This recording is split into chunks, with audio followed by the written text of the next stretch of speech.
અત્યારની દુનિયામાં એવા બધા રોગના બધા વાયરસ બહુ જ ફર્યા કરે છે. એ તમે આલ્કોહોલ નામનો વાયરસ કહો કે તમે ડ્રગ્સ નામનો વાયરસ કહો કે પછી એ બધી એવા પ્રકારની ગલત ફ્રેન્ડશિપ નામનો વાયરસ કહો, તો એટલી બધી એવી વસ્તુ એની સામે છે. તો એવું નહીં થાય કે આપણે સ્કૂલે બાળકોને મોકલવાનું બંધ કરીએ, કોલેજમાં મોકલવાનું બંધ કરીએ.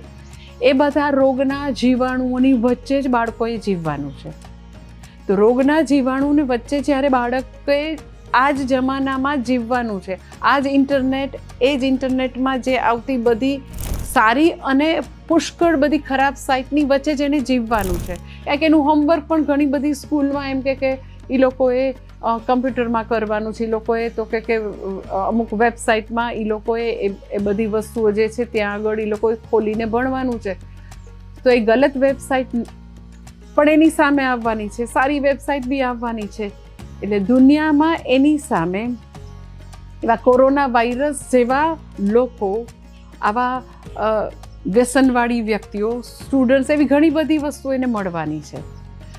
તો મારે મારા બાળકને હંમેશા ઇમોશનલી, મેન્ટલી હેલ્ધી રાખવું છે.